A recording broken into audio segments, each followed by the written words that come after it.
All right, I got the top 10 ships in One Piece. I was thinking about something. I was like, what can I do? And this is the one I came up with, which is a cool one. Um, but I got 10 of them for us. The top 10 ships. You know, so I got at number 10. I got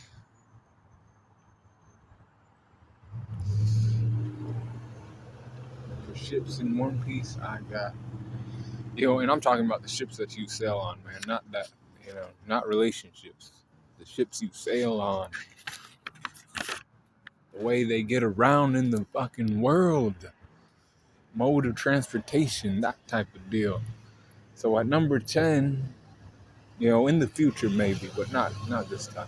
At number 10, I actually have the Going Merry at number 10. The Going Merry was given to Luffy in Syrup Village by Merry, the butler. He's like, this is Going Merry. And he sent them on their way. you know, the Merry, took them far, into the Grand Line.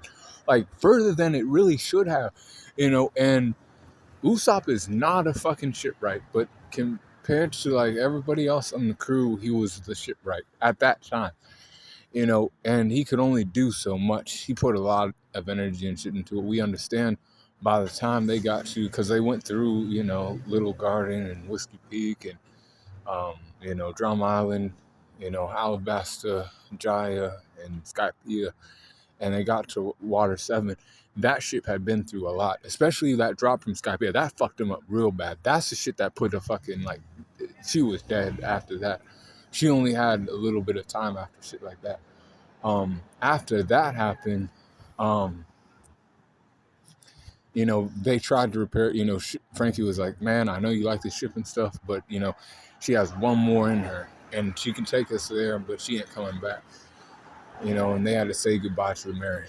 Everybody knows that as a sad moment, and it's like, for me, it wasn't as, like, I wasn't as emotionally attached to the ship as other people. I'll be honest, the Green Angel wasn't. But I do know that in the community that people, really saw that as a sad thing. And it was, as far as, like, Usopp put his time and energy into the ship and, like, fixing it and everything else. And then everybody else had, their moments on the ship. But, it's like we've had the, other one longer. I'm just kind of like, I don't know. People teach their own. But I have it at number 10. And it did, make it, to the Grand Line. And it survived longer than I think it should have. It should have probably been, like, dealt with probably after, like, Alabasta, honestly. I think it broke itself before, like, even getting to, like, Skypiea. And it stayed strong, because, it had people that, cared for it and other things. But it's like the ship is like a pirate's, way of living. Without it, like, getting around in the fucking world, you know, it's a world full of islands and shit. Like, that's how you get around. There's islands, and then you can run around. But say, like, somebody else lives on another island, you have to get a ship. It's not just for the pirates; it's for other people too. I don't know if people know that or not. But anyways, I got the ninth one, Saber of Xebec. This is Blackbeard's ship. Blackbeard on his ship, he got one after, finessing his way towards, warlord status and then emperor status. And we know it's named after a certain person that's, close to him, in some type of way. That person is close to him. But as far as, like, ship goes, I'm like, I don't really, like, we don't really see him on the ship and other things. I do think it's a bit more sturdy than the Going Merry. I would say that much. I wouldn't say that it's not. Blackbeard would probably put, some thought into things like that. He's not a dumbass, and I believe the ship is, like, bigger than the Going Merry, so there's, like, space for people and other things. Which I was, like, considering that when I was ranking these things a little bit. But since I like don't personally know much about the ship, but it's like Blackbeard's, and he's gonna make sure it's like maintained and other things, you know, that ship is all right. So I got it at number 9. At number 8, I got the Red Force. The Red Force, to me, when I look at it, it ain't a big menacing ship. It ain't too fucking big. Now, like when you see it up close, you know that's red-haired Shanks. You know what I'm saying? Like you know who's running that shit. You know whose ship that is. So you shouldn't fuck with it. Let's say though that the Red Force belonged to Buggy the Clown. Like people are like, man, they're running that shit. You know what I'm saying? Like the Red Force as a ship, not as like whatever. Is not a ship that I would say is the most sturdy or big enough for people can like have their own like space really. When I see the like red-haired pirates on that ship, right, I see guys kind of like on top of one another. I don't see any like real room for them to like run around and shit, a little smaller than some of the other ships. But it's seen like times and shit, right? It's seen, kid coming to pull up on them, which is like, he didn't make it to the Red Force, but, he did because, the ship pulled up. Well, it pulled up afterwards, you know what I'm saying? After shit was said and done. It's kind of like for Shanks too, this ship, I'll say this about the Red Force, it is smaller than the other ones, right? So, and what I mean by the other ones, like we know of Thriller Bark and some other ones, like they'll be on this list. So you see the Red Force from a distance, you need that scope to see it, right? You have to pull out the scope and be like, wait, is that the Red Force? Oh shit, that's Red-haired Shanks gonna pull up on us, You don't need that for said the Moby Dick or like the Thriller Bark. That shit's huge. You'll see it from a distance, like naked eye type vision. God damn, they're coming from miles away, but we can see them. We don't need a scope. We have to. Someone will be like, get the scope. And then they'll see that's the Red Force. So they have that working to their advantage a little bit. They can like plan ahead and other things before they don't see us yet. They don't see us yet. Now they probably see us because we're like, I don't know, 50 feet from the boat. But, and the Red Force, it has a good look to it. But I think the other ships are just better, in my opinion. So, like the number 7 ship, right? I got the Yonta Maria. Now, the Yonta Maria isn't owned by anybody like big or anything, right? Like no big name pirate. It's Orolumbus' ship. And he has a fleet of his own, right? But he's now a part of Friat's Grand Fleet. So like the Yonta Maria, the thing I liked about it was this little, thing here. It can, giants can hop on board and be like, have room and other things. They can sit down on the ship and other stuff.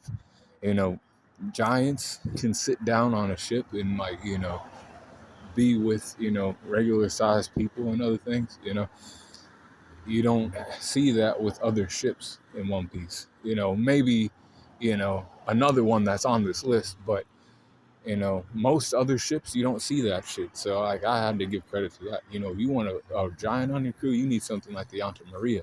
Yonta Maria is going to hold a giant for you. Otherwise, they got like build a second ship for a giant that's in your crew, and then you have to run with 2 ships. But with the Yonta Maria, you don't have to do that. You have a giant on your crew, he can sit down and, be like everybody else. So it has space for people, but it is big and other things. And it's kind of like, I don't want to say it's not sturdy, but I wouldn't say it's like the most, battle ready ship. It probably has some like cannons on it, and I just like the fact that it could hold like giants. Red Force can't do that, Mary's not doing that, and like Saber of Xebec ain't doing shit like that either. So I got Yonta Maria at number 7. At number 6, I got Queen Mama's Chanter. Now, Queen Mama's Chanter is a ship, right? and it like kind of has its own personality. I think one of like Big Mom's little homies is like the like front of the ship. It's like, hey, we're here, type thing, because like she puts the fucking soul into the ship. Like, if you're talking about a ship that has like a soul, you know most ship has the little spirit or whatever, right? Like if you take care of it, and then the person who takes care of it, they have that relationship, and then they like see a spirit, right? But this is a different type of thing. This comes from Big Mom's devil fruit, and it's a big ass ship too. When it pulled up on the crew, it was bigger than the fucking Sunny. This thing was like big and like loud and other things. That might not be a good thing, but it's like unique in that, I think Big Mom's power is like powering the fucking ship. I might be wrong on that, but I saw a big ass face that like looked like it was alive. I don't think it was like just, unanimated, like, work of art. It was actually like alive. The ship's actually alive and shit, you know. So I'm like, damn, Big Mom is putting like her all into her crew, more ways than one. Um, with that, I'm just like, a live ship that can talk and other things, it's kind of gonna scare people. Like, what the fuck is this thing gonna do? Is this thing gonna like, shoot like lasers out of its mouth and shit? Is this thing gonna like, you know what I mean? Is it gonna eat us? I got it at number 6, but I got Polar Tang at number 5. And the funny thing about Polar Tang is it's not even a ship. It's a submarine. So what a submarine is, we know what a submarine is. It submerges itself, goes underwater. It can go pretty low. But then they have to resurface at some point, right? Out of like in One Piece, it's like the only one that's known. I don't even like to my knowledge, and I've watched One Piece many of times. Other people can like get me in the comments if you've seen it, and watch One Piece to like let me know. I want to know, like I personally just want to know, like to my knowledge, the Marines don't have any submarines, not in One Piece. They just use battleships. So then when they get surrounded, right, they can go underwater and like get away. They can see something coming, they can go underwater and like they can just get the fuck away. They'll have to come up eventually, but they can like create some distance. And that's how they got away. And and because this is Law's ship, by the way, this is Traffy's ship. And the Heart Pirates, that's what they sail under. They sail on a submarine ship, and it goes down and shit, right? It was good enough to get away from Marine Ford, and survive that, because Kizaru was shooting down lasers and shit, and it was like very agile in the water and shit. He could move, and he was mobile underwater, which is a good thing. He could, if he wanted to, he could probably go to Fishman Island and be cool, and then resurface like that. But to my knowledge, Traffy never went there. But he could if he wanted to, without any type of like ship coding and shit. I'm saying, you know. But the Polar Tang is a unique type of vessel. That's why I have it at number 5. Maybe it's too high, but I don't think it is. I think it's right where it needs to be. Like I said, it can get away from Navy ships, at least create distance, and then it's like, like it could go down to Fishman Island if it needed to. And then it is a ship too, kind of, it can stay afloat. Because like when they were in Wano, it was like not hiding, but then it went down and, took people around. You can make some evasive moves with this type of ship. So at number 4, I got Oro Jackson. That one was Gold Roger had that ship, Now, Gold Roger had this ship. I don't know how long he had it for. They went to God Valley on this shit, I think. It's seen those days. It's seen the days of fucking the God Valley, Rocks Xebec and the Rock Pirates, right? And it's seen those days, right? So it's lived through that. And then after that, right, Gold Roger was making moves towards the One Piece, so we needed the 4 road poneglyphs. It's seen all that. What I'm saying is it like lasted that long. It had the longevity to last all those years. That's a long time, because Gold Roger was like, he wasn't young during God Valley, but he was like in his 30s. And by the time he died, he was like 50, some shit like that. He was still running around doing shit for a while, with that ship. And then he did have to go to Tom, the shipwright, to get repairs, at some point. So it wasn't like the most durable, but again, like I said before, he had been using the ship for a long time. He had been sailing on the seas with this ship for years, probably a decade plus at least. You hadn't seen shit like that for the other ships. Not really.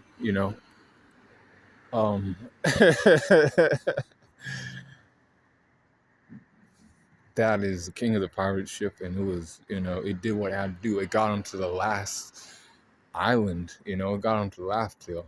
That shit's legendary to some degree, you know. So I had to put that at number 4. And I don't know like what kind of battles. It was in battles with Shiki, the Golden Lion, even like after God Valley.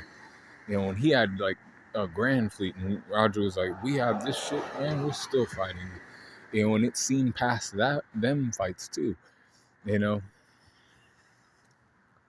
just a legendary ship. What can I say? It had to be on the list somewhere. I had to put it at number 4. So at number 3, I got Thriller Bark. Thriller Bark is a ship, but goddamn, this thing's huge. It's enough to be its own island. This thing was crazy. You could put it was basically an island.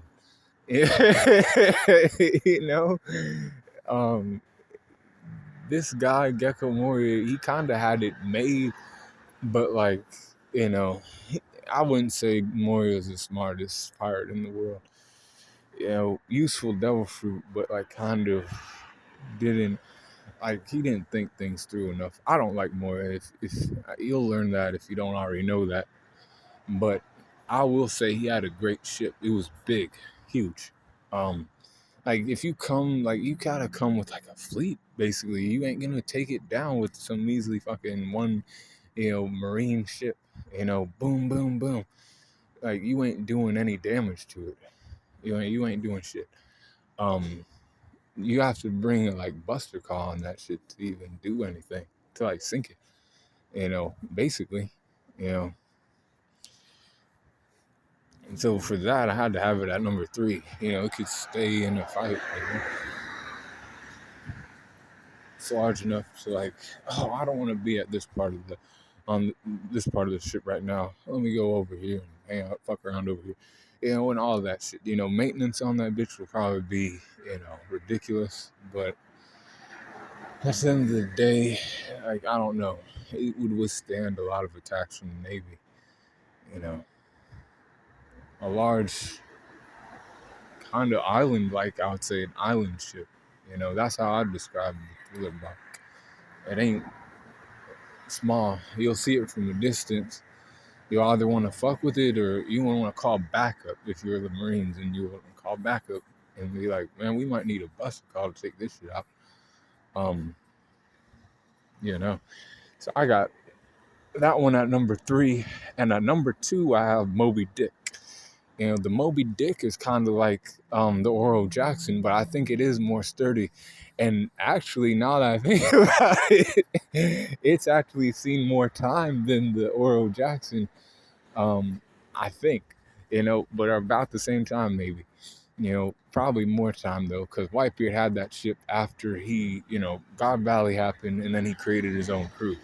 And that was 38 years ago. And after God Valley happened, he got his sons together, and then he had his ship, the Moby Dick, and survived encounters with Gold Roger, and skirmishes with him, and then it survived times with the Navy, of course, when they were trying to get Whitebeard after he left, Roxy Xebec, because they took note of him before that. They knew who he was. But it survived all those times. And then it was like, I think that one is like a real ship too. Like, if I'm not wrong and shit, because I don't think I am, but I might be. Yeah. He the ship is like alive. So it's like not alive like Big Mom's ship, like on some like weird shit, right? But it's like a natural animal like pulls this ship. It's the Moby Dick, the fucking whale, pulls this shit around. Like pulls their, crew through the Grand Line and, the New World. And when they see that, they're like, that's the Moby Dick. Based off of like the real Moby Dick whale, right? That's what that is. But oh shit. After a while, right? It pulled up to Marineford, and it survived. That's my knowledge, man. It pulled up to Marineford. They tried to keep them outside of the walls, and it still went through the walls, and oars pushed the ship through to the plaza where Ace was, and like to my knowledge, it didn't take that much damage. It like survived battles with Gold Roger, and we seen that in the flashback. It tipped over, and it was still, cool. It didn't like, break apart or anything because of the hockey clash or anything like that. And to my, what I see, it's a big enough ship to where, members can move around as they please. They have enough space to like, catch their like own time away from everybody else, and then they can come back together again and, be fine, because people need their own space even when they're on a crew. But at number one, I got the Thousand Sunny at number one. And like Thousand Sunny is made from some strong wood, like the Adam tree, I believe, right? Iceberg and Frankie worked on it, tirelessly after they lost the Going Merry. They needed something. And then he even made like little miniature like wave riders or whatever that they could use that looked like the Mary, had the head of it and everything else. Frankie thought of all kinds of shit for him. And he thought of this type of thing too, shit like this, that other ships don't do. Like not the Moby Dick, not the Thriller Bark, none of the ones below it. This shit can go in the sky. This shit can they can fly off.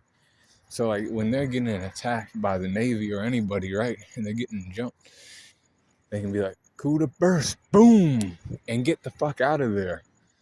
Fly. Like I don't know how far necessarily, but they can get away from trouble if they need to through flight. Now they don't go like too high, but it's enough to propel them away from, boom, get them the fuck out of harm's way, and I like that, and when it comes back down, it don't take that much damage, now, and when I talk about damage and stuff, we know that Going Merry, or not the Going Merry, the Thousand Sunny, didn't take damage during Wano. It held up. They were trying to, bomb that shit before the raid on Onigashima.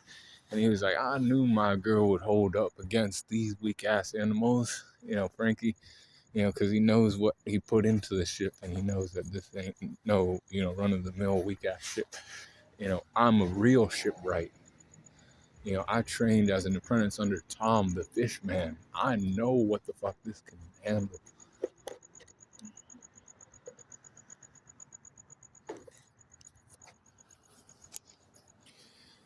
Going Merry has been with us for more episodes than the Going Merry, or the Thousand Sunny has been with us longer than the Going Merry. Going Merry died out on like episode 320, and we're now in like 1100 and goddamn 1140 something, y'all. You gotta kind of get over it a little bit. And what I mean by that is recognize what the Sunny has done too. Sunny is not weak. It has all kinds of things. And the Mary lives on with the Sunny because, like I said, Frankie created those little wave riders that have the little ram head on it. And yeah, they ain't gonna need another ship. You know, it'll survive and it'll make it through to last. So it'll be one of those ones like the Oro Jackson and the Moby Dick that has longevity. You know, even after everything's said and done, you know, Frankie will probably have it somewhere, you know, just like, yeah, that's my fucking ship, you know. And that's it for like the top 10 ships in One Piece. I'll run it down for you one more time. So at number 10, I got the Going Merry. Number 9, I got the Saber of Xebec. At number 8, I have the Red Force. Yonta Maria at number 7. I got Queen Mama Chanter at number 6. Polar Tang at number 5. Oro Jackson at number 4. Thriller Bark at number 3. Moby Dick at number 2. And then the Thousand Sunny at number 1. So be cool on the corner and let me know what you think about that ranking inside of the comment section. And be cool on the corner again.